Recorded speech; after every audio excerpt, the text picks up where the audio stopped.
What's up guys? Good morning, magandang araw, magandang tanghali, umaga, gabi po sa inyong lahat. Alright, so welcome po sa aking channel. Ayan po at shout out po sa lahat ng mga OFW natin dyan. Alright, so ayan guys, ngayon na araw, ngayon na umaga, no?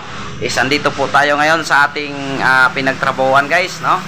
At yung trabaho po pala natin dito is pagtitinda or pagbabantay or salesman, no, or ahinti po ng tiles. Ayan, no, makikita yung mga tiles guys, no, napakaganda po yung mga tiles dito, no.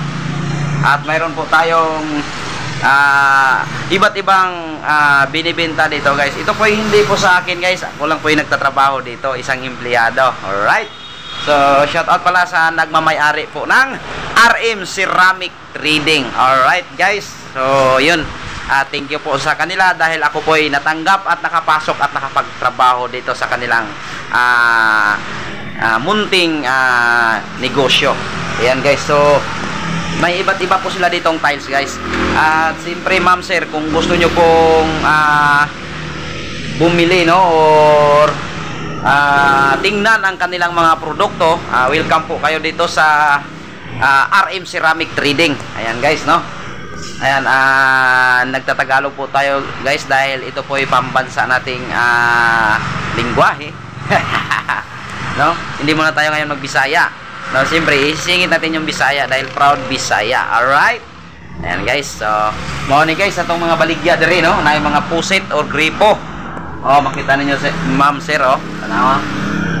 So branded na siya, no, Shark. So dili na siya ingon local guys, no, branded na siya. Napuntay mga ingani guys. So unsa pa man ninyong gihulat dira, no, bisita na mo diri RM Ceramic Trading, no. So ang dami dito guys, ang daming mapagpilian ng iba't ibang mga tiles para sa inyong bahay, no. Kung sino po yung gustong magpapaganda sa kanilang bahay or magpa-tiles sa kanilang bahay, please visit RM Ceramic Trading. Dito lang po sa bayan namin sa Glan, Sarangani Province, dito po sa Mindanao. Alright. At siyempre sa malayo po na lugar dito sa amin, dyan na lang kayo bumili sa lugar ninyo kung mayroong nagbibenta ng mga tiles. Alright. So hanggang dito na lang yung natin guys, napaka-ikling vlog, no? At sa ngayon wala po pala tayo doon sa bukid, no, sa bundok. Hindi na po tayo ngayon siyempre, pero magsasaka pa rin tayo. Kapag makapagsahod tayo is magsaka tayo, no. Na lang, magpapatapas na lang tayo doon kasi kailangan pa rin nating magpasaka sa ating munting sakahan. Alright. So enjoy guys at God bless.